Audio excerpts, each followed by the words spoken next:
Hello, everybody, and welcome to the TeacherCast Educational Network. My name is Jeff Bradbury. Thank you so much for joining us today and making TeacherCast your home for professional development. On today's episode of the Jeff Bradbury Show, we're going to be talking to an entrepreneur with an interesting take on how to build a business, how to stay organized, and how to create those professional systems to keep everything running.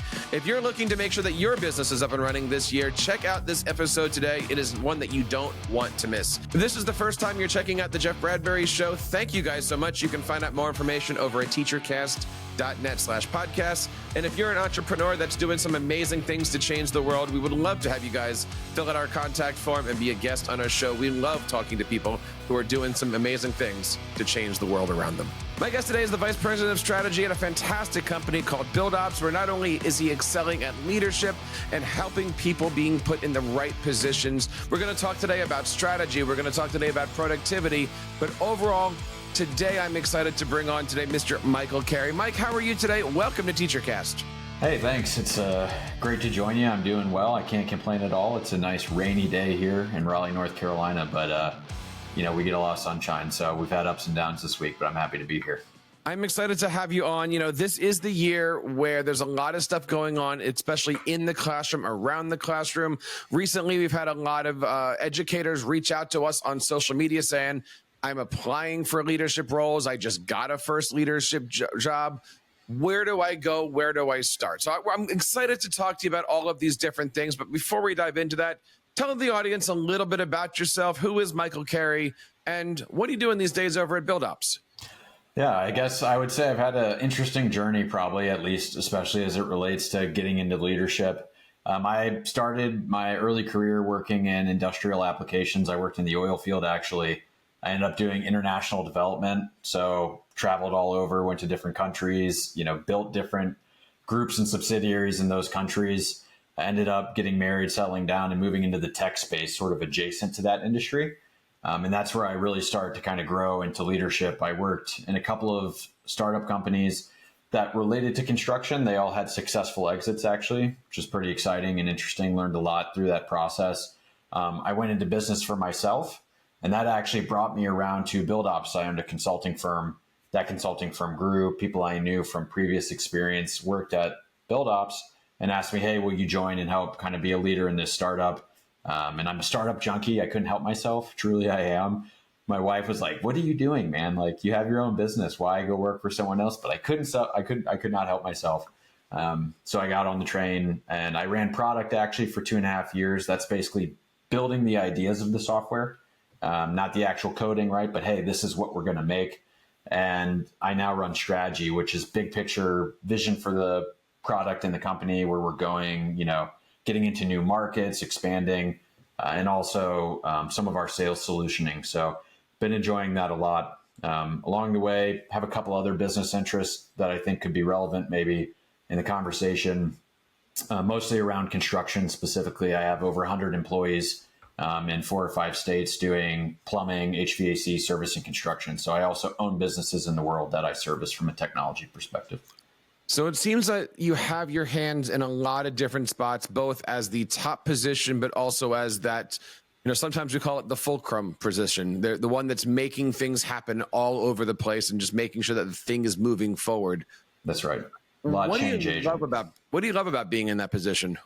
I think being a change agent is fun because if you can adapt to the chaos anyway, you get to have a lot of impacts in different places. You kind of called it the fulcrum, right? But the ability to just see problems and execute and make changes, you're not really beholden to a really traditional structure, right? Or a hierarchy. So it allows you, I feel like, to wear a lot of hats and make a big impact. People, I think, can really excel in that, or they need more structure. But I personally love being in just those kind of mini startups, if you will, startup mentality. So it's a nice place to be. So what does a typical day look like for you? Are you structured? Are you running around? Are you sitting at a desk? Where do you usually go in the morning?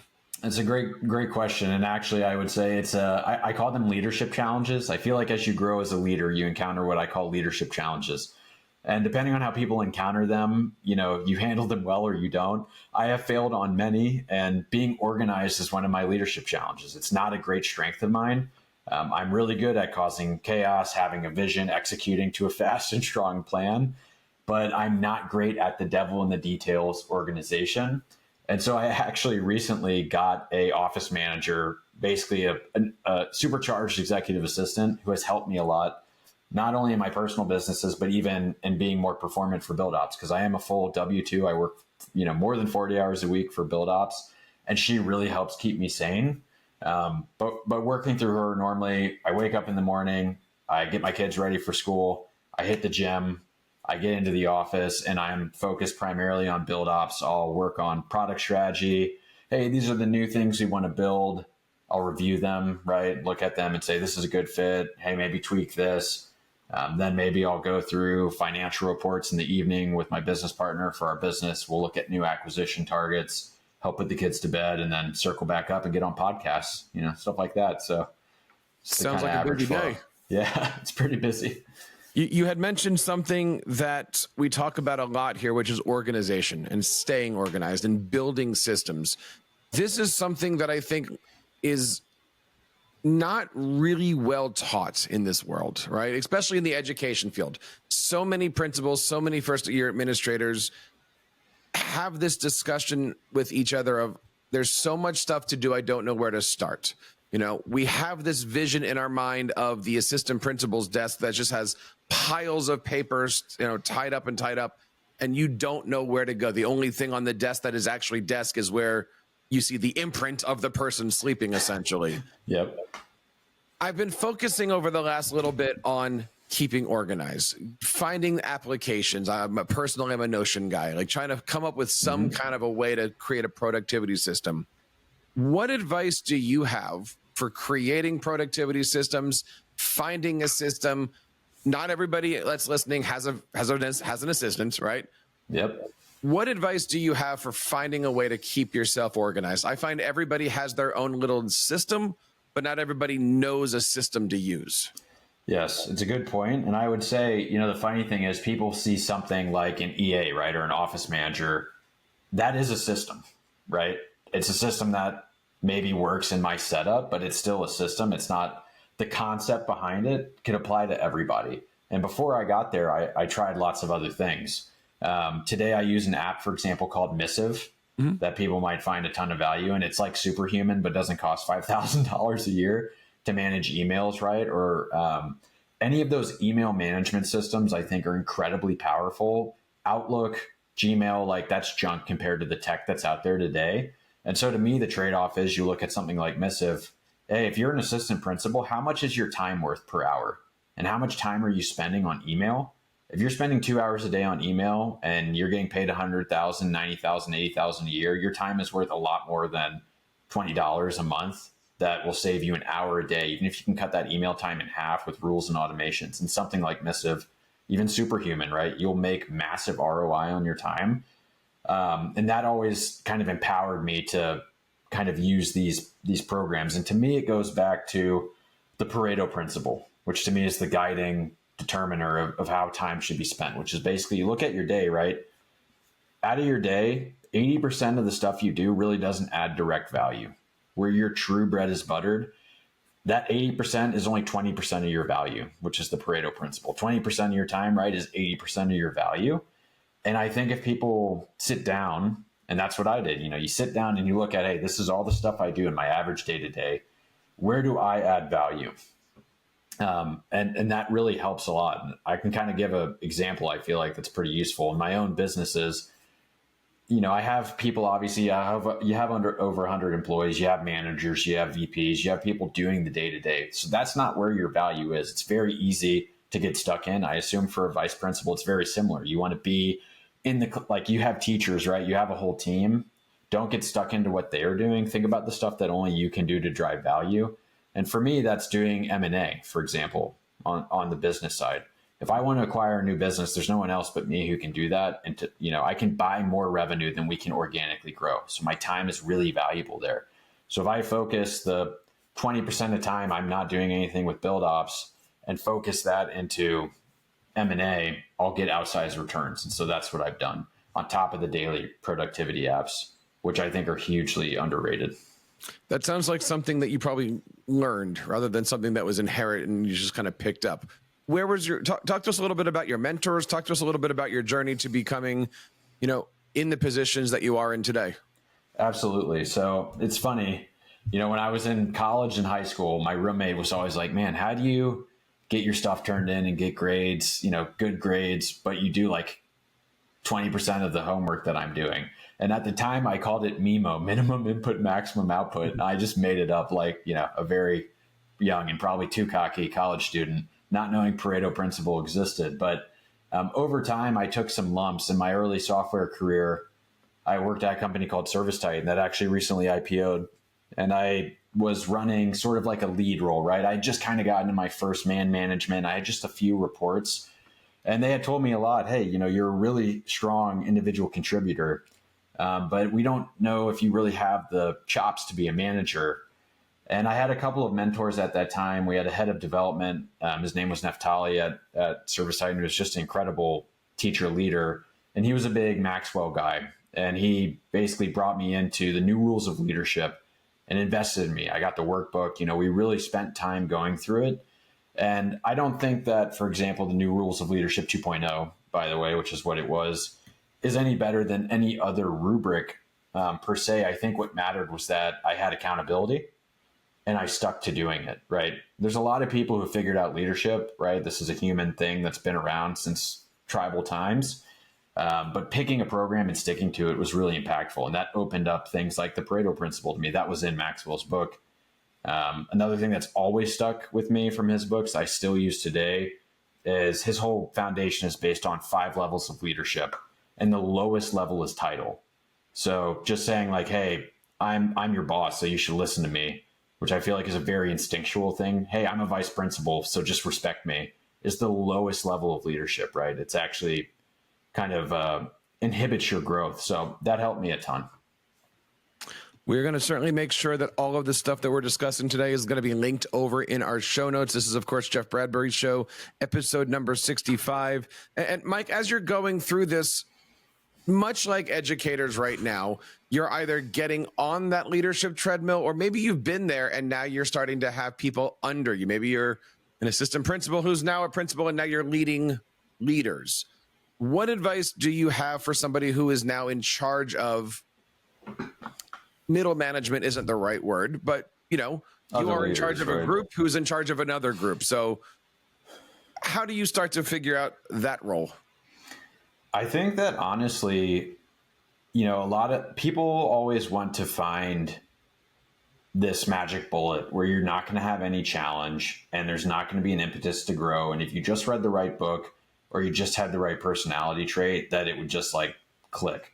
I personally don't think that exists. Leadership to me, some people sure have natural talents like charisma and things like that, but leadership is earned. It's not given. You have to just experience it because you're really dealing in the art of people. And what's more complex than people? First of all, it's not science, right? It's definitely art. And you have people who are way more complicated. I tell people a lot, like my own middle managers, hey, think about being a parent, if they have kids. Think about how complex it is to raise your own children, right? People talk about how hard it is to parent and every child's different. But then they go to work and think like, if I just read 2 books, I'm going to be like a great manager and everyone's going to like, it doesn't work that way. You have to have an instinctual toolkit. So I feel like my advice for people is believe in yourself and give yourself grace.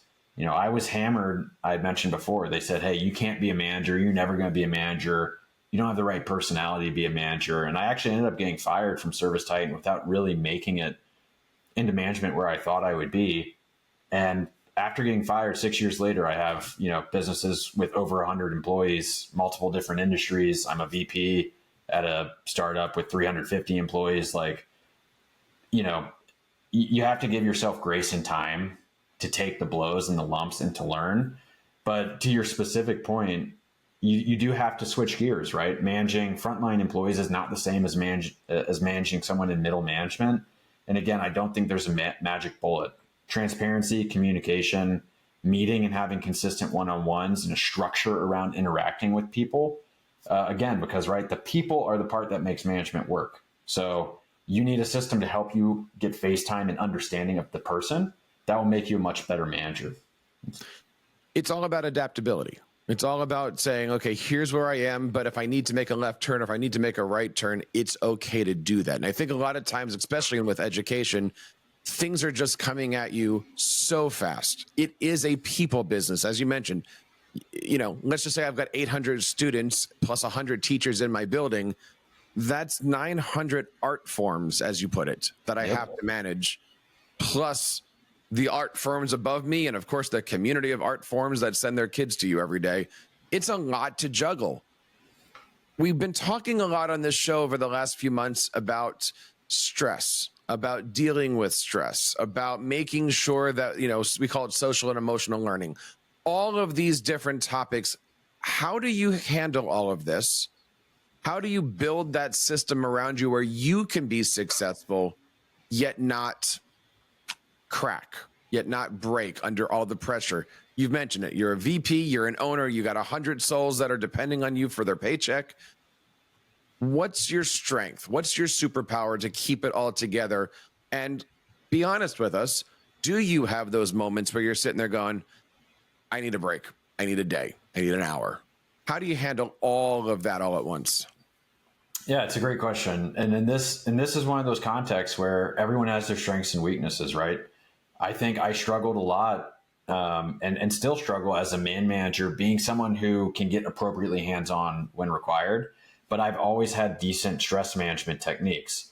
But I think behind that, I just naturally do not get very easily stressed. But behind that, I have lifestyles, I think, that help back that up. I think people really overlook lifestyle. Again, it's sort of that thing like, hey, reading a couple books and like learning about meditation, like, will that kind of help you? Sure. But stress especially is a lifestyle behavior. I mentioned before, right? Every morning I work out, I get up, I go to the gym, I run or I lift every single day. I make sure I eat well. I make sure I sleep. I track my sleep, right? I have like a fitness watch, I'm tracking my health, and I treat my health as being important, because I think especially as you get older, you're a parent, you have all these demands. It's impossible to expect someone who gets 5 hours of sleep a night, for example, and never lifts and eats like TV dinners. You're not going to be your best self, and you're certainly not going to have good stress management. So I know it sounds like a cliche, but I truly believe you got to take care of your health, because you can't have mental health without physical health. So that's the first piece.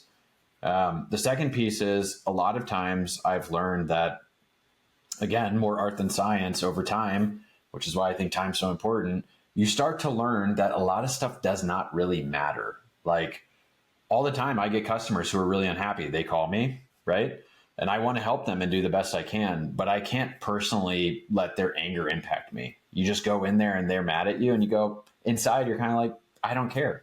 I definitely care about the customer. Of course, I want them to be successful, but that kind of attitude, I have found, for me personally, helps a lot, because it's like, hey, if I can help them, it's a win. If not, like, I'll never talk, I might not ever see this person again in my own business. Same thing. Hey, a customer calls, we think you're too expensive, we don't like your technicians, we're never using you again. For every person who treats you bad experience you have, there's 2 great people who are going to replace that person. I've learned that to be true, right? You stick to your ethics, you stick to your morals. So that helps a lot. To your point about taking personal time, I do have times, of course, where I'm overwhelmed, and I take vacation. It's critical for people to take vacation, and I'll do spa sessions too, like float spa, for example. I'll go float sometimes, just something to clear my mind. If anyone has heard of float therapy, I don't know, Jeff, if you've heard about that. Okay. So basically you go in like an isolation tank and you can float in water, and now they kind of have them everywhere. There's franchises and stuff. I use True Rest is what it's called. But hey, $40, go float for an hour in the morning or at night, and they'll just play peaceful music, and you're kind of they put a bunch of Epsom water in. So you just float, and the water is at your exact body room temperature. So you can't feel anything. You just relax. So I'll do things like that to just de-stress if I'm tense or anxious about things. And that helps me a lot too. When you're talking about shaking it off, as you did, right? Yep. They might be mad. You still have your day. Is that difficult to teach others? I know you've got the mindset. I see it in you. I feel it in you. Just having this conversation, but you don't work alone, right? You got other people answering the phones. You got other people working with you. You have other people that are kind of in your circle. Is that easy to teach? Is that difficult to teach? Or is that Do you feel that's just your personality and that's how you handle things? Somebody else might do it differently. I definitely think it is hard to teach if you especially are a very anxious person. But I think being a very anxious person is hard to be in life, period. We're in like a chaotic society with like social media and all this crazy stuff that I don't fully engage with or understand, right?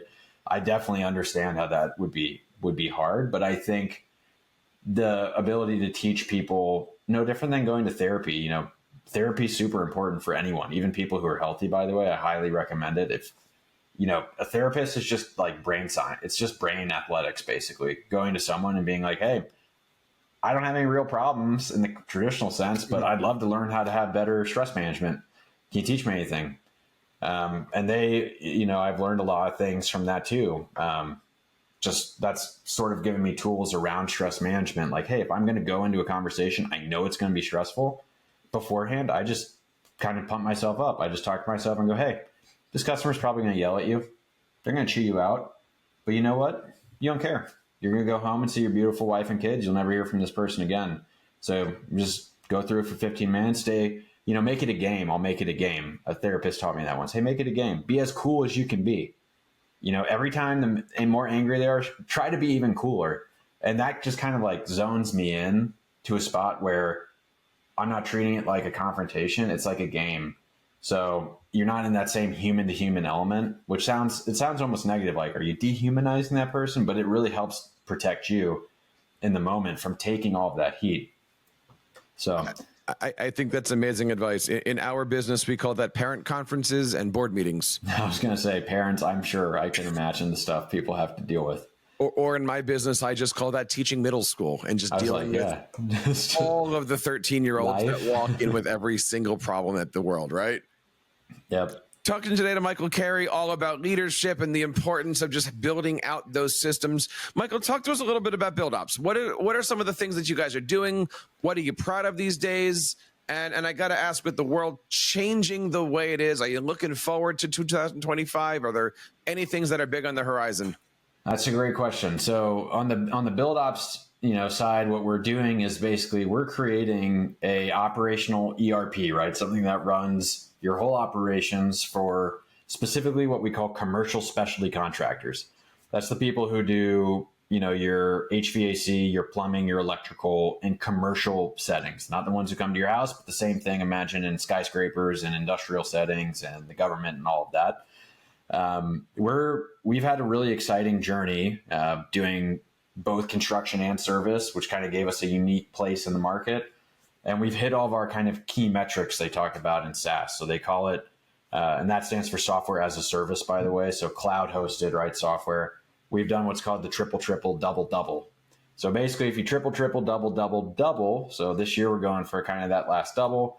You kind of get into the class of successful companies that could then choose to IPO. So we've had crazy growth. Again, I think I might have mentioned it, but we're about 350 employees today. When we started 5-ish years ago, we had sub 10, right? I joined at like the 10th employee. So that kind of trajectory has been awesome. And we're just trying to continue to disrupt this space and hopefully IPO. So it's been a nice rocket ship to be on. So you said that you work with contractors and subcontractors. I noticed from your website, you have a subcontractor that I was very interested to learn more about, somebody named Mike Tyson. Am I correct in that? Mike Tyson. Yeah. Mike Tyson has a big heart for the trades. So we've had a partnership with him. Just interestingly enough, he cares a lot about alternative education. Hey, speaking of education, right? Alternative educational pathways. So everyone's not forced into the collegiate funnel. So he's been a great partner and ally of us.